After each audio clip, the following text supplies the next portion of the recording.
안녕하십니까. 2021년 건축의 날 기념식 사회를 맡은 대한건축학회 총무이사 주영규입니다. 코로나19의 재확산과 감염 방지를 위해 올해 건축의 날 기념식은 온라인으로 개최하게 되었습니다.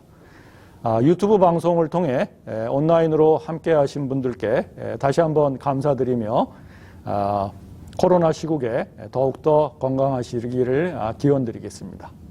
유호정 국회의원님께서 청년 1인 주거와 건축을 주제로 발표를 해주시겠습니다.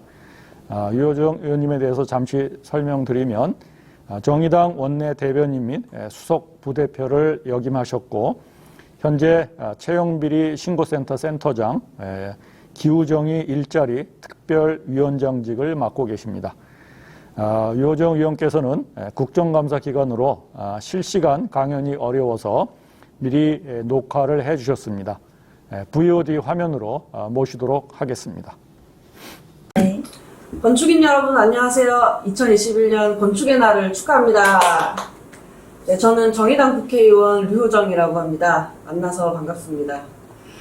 잘 모르시겠지만 국회가 요즘 많이 바쁜 시기인데요. 지난 월요일부터 대정부 질문이 진행 중입니다. 국회 본회의 회기 중 기간을 정해서 국회의원이 외교, 행정, 경제, 사회, 통일, 문화 이런 국정 전반 또는 국정의 특정 분야를 대상으로 정부에 대해서 질문을 합니다. 요즘은 즉각 질문도 있죠. 하필 오늘은 또 경제 분야를 다루는 날이고 저도 좀 질문자로 나서야 하기 때문에 부득이 온라인으로 참석하지 못하고 또 이렇게 녹화 영상으로만 인사드리게 되었습니다. 다음에 좋은 기회에 또 불러주시면 더 좋겠습니다. 다시 한번 17번째 건축의 날을 축하드립니다. 아마 저를 아시는 분이 그리 많지는 않을 거라고 생각하는데요. 먼저 제 소개를 간단히 올리겠습니다. 저는 1992년 경남 창원에서 태어났고 대학에 진학하면서 서울에 수도권에 올라왔습니다. 그리고 대학을 졸업하고 게임 회사에 취직해서 직장 생활을 했고요. 노동조합 설립을 주도하면서 노동운동에 발을 들여서 노동권을 배웠습니다. 정의당에 입당해서 정치를 배우고 이런저런 당직을 맡아가면서 정치라는 일을 익혔습니다. 그리고 재작년에 정의당 비례대표 경선에 도전을 해서 1번 순위 후보가 되었고요. 지금 현재는 국회의 최연소 국회의원입니다. 20대 여성, 노동자 출신 국회의원은 지금 50대 중산층 남성 중심의 국회에서는 늘 좀 튀고 낯선 존재였는데요. 그래서 제가 하는 의정활동들은 좀 자주 화제가 됐습니다. 응원과 칭찬도 많았고 비판과 비난도 또 적지 않았고요. 아마 건축인 여러분들도 뉴스 같은 곳에서 한 번쯤은 제 이름이나 얼굴을 보지 않았을까 그렇게 기대합니다. 송구하지만 저는 건축에 대해서 잘 모릅니다. 중고등학교 정규 교육과정에서 배운 역사라든가 건축 양식이라든가 하는 것도 좀 기억이 가물가물한데요. 그나마 가장 가까운 기억이 건축학개론이라는 영화 정도입니다. 그런 저에게 이런 귀한 날에 특별 강연을 요청하셨다고 하기에 진짜 많이 놀랐습니다. 왜 류호정을 섭외했을까를 가지고 저희 보좌진 분들도 좀 심각하게 논의를 했다고도 들었는데요. 또 어떻게 보면 역설적이지만 그런 이유에서 해도 괜찮지 않을까라는 생각을 했습니다. 건축에 대해서 잘 모르는 사람이 평소 관심이 없던 사람이 하지만 하루 대부분을 건물 안에서 지내고 생활하는 인간의 마음을 전한다면 전문가 여러분께도 또 도움이 되지 않을까 싶었기 때문인데요. 또 이런 이유에서도 좀 해도 되지 않을까 하는 이유를 또 찾았습니다. 이제 또 갓 30이고 아무래도 사회적 이력이 짧고 경험이 부족한 나이에 정치인이 된 저이기 때문에 가능한 또 넓은 세상을 보고 많은 분들을 만나야 한다는 소신을 갖고 있는데요. 이렇게 또 좋은 날 불러주셨는데 코로나19 확산세 때문에 직접 뵙지 못하는 것만 좀 아쉽습니다. 그래도 열심히 준비해서 촬영을 하는 중이니 재밌게 들어주셨으면 좋겠습니다. 15분이 짧다면 짧고 길다면 긴 시간인데요. 무엇을 어떻게 말해야 할까 진지하게 좀 고민을 했습니다. 그래서 일단 2021년 건축의 날 홈페이지 또 대학 건축학회 누리집을 좀 찾아서 공부를 했습니다.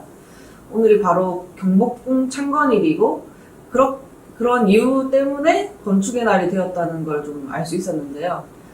이번 행사는 그래서 어떤 의미에서 어떻게 진행되는지를 좀 살펴봤고요. 학회는 또 무슨 일을 하는지도 좀 읽어봤습니다.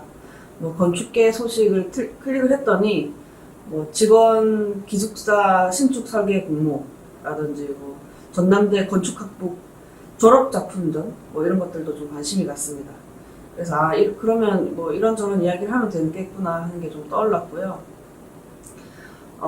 제가 이제 말씀드렸던 것처럼 건축에 대해서는 문외한이고 자랑할 만큼 오랫동안 사색해보지는 못해서 특별 강연이라고 좀 이름 붙이기가 좀 민망하기는 합니다. 하지만 평범한 20대를 대표하는 정치인으로서 제가 가진 몇 가지의 상념이나 푸념을 좀 전해드리는 것으로 강연을 대신하겠습니다.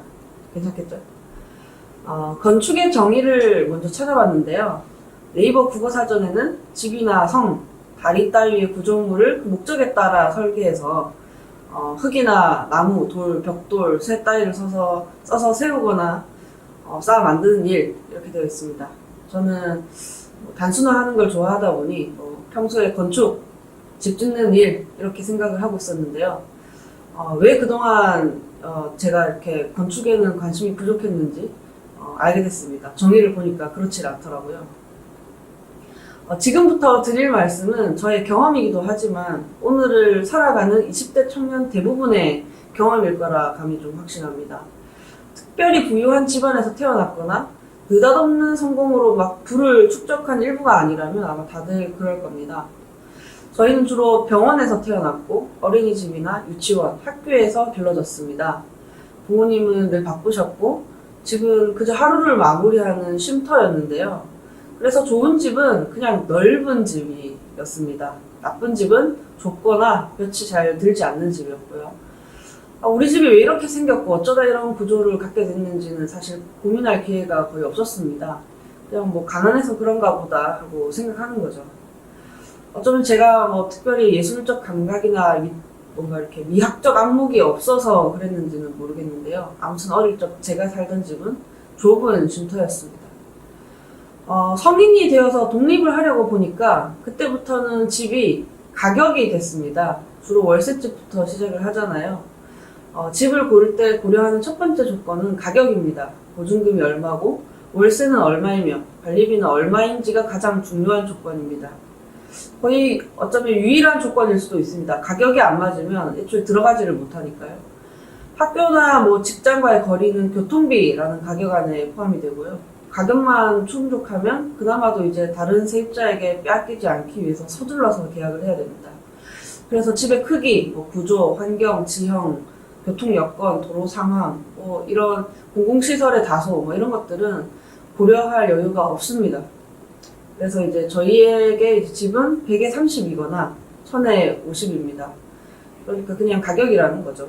그러니까 더더욱 건축은 멀게 느껴지는 거고요. 건축학개론의 수지는 자기가 나고 자란 동네 집을 짓겠다면서 첫사랑을 찾아가서 맡기는데요. 그리고 이제 설계를 맡기잖아요. 이건 영화 같은 이야기가 아니라 거의 신화 같은 이야기입니다. 도무지 와닿는 상황도 아니고 저희의 이야기도 아닙니다. 저희는 그렇게 집을 지을 만한 돈이 없어요. 얼마 전에 한 예능 방송에서 나온 도시계획 박사님의 말씀이 있는데요. 건축은 권력이 필요한 예술이고 자본주의 사회에서 권력은 곧 자본이다. 좀 씁쓸했지만 저희 하는 말로 맞말이었습니다. 맞는 말인데요.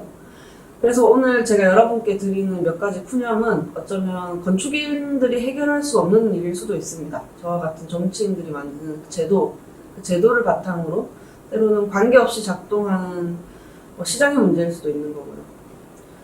오피스텔이나 원룸, 기숙사나 고시원도 집입니다. 그저 잠만 자는 공간이고 잠깐 동안 머무르는 곳일지라도 집입니다. 그래서 그곳을 설계할 때도 인간의 마음이 들어갔으면 좋겠습니다.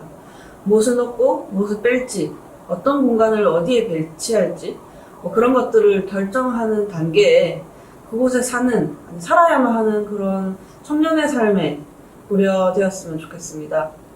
대학생, 취준생, 고시생의 하루를 더 생각을 해주셨으면 좋겠습니다. 더 많은 방을 만들기 위해서 어떤 방에는 창문을 빼거나 반만 걸쳐 놓는 그런 오피스텔이 있다고 합니다. 들어갈 것은 많은데 공간이 좁아서 삼각형의 책상을 넣는 기숙사가 있답니다. 베란다가 아니라 창고에 실외기를 설치하는가 하면 욕실에서 나오는 수증기에 매번 화재 경보기가 울리는 고시원도 있다고 합니다. 물론 이건 건축인들의 잘못은 아닌데요. 관계없는 일일 수도 있습니다. 그런데 분명한 것은 인간의 마음이 생략된 설계이고 그들의 삶이 하루가 고려되지 않은 건축입니다. 최저 주거 기준이라고 있는데요. 가구 구성별 최소 주거 면적 및 용도별 방해 개수를 좀 법으로 정했습니다. 수많은 예외가 있고 편법이 있습니다. 그렇기 때문에 일어나는 건축인데요. 저는 입법자로서 이 부분의 오류를 바로잡기 위해 여러 법안을 만들고 있습니다. 건축인 여러분이 더 많은 관심을 가져주신다면 정말 큰 도움이 될 것 같습니다. 다시 한번 건축의 날을 축하합니다. 저도 이번 초대를 기회로 건축과 건축인들에 대한 관심을 더 많이, 더 깊게 갖게 됐습니다. 건축인 여러분의 건강과 안녕, 대한민국의 건축의 진보와 건축기술의 혁신을 기원합니다. 곧 추석 연휴입니다. 이번 추석은 코로나19 확진세, 또 거리두기 4단계 때문에 예년과는 완전히 다른 분위기가 될 것 같습니다. 가족들과 따뜻하고 즐거운 한가위 보내시길 기도하겠습니다. 그리고 마지막으로 한 가지 부탁이 있는데요. 코로나19로 가장 큰 피해를 입은 건 누가 뭐래도 우리 주변의 자영업자 소상공인입니다. 이웃 가게와 상점에서 선물과 먹거리를 구입하시는 것은 어떨까요? 많이 힘들어 하시더라고요. 우리 주변에 소외된 사람을 챙기는 한가위도 참 좋을 것 같습니다. 초대해 주셔서 정말 감사드립니다. 정의당 국회의원 유호정이었습니다. 유호정 의원님 감사드립니다. 우리 청년뿐만 아니라 모든 국민들이 마음이 편안하게 쉴 수 있는 그런 집이 미래에는 우리 건축의 새로운 방향이 된다는 말씀을 해주셨습니다.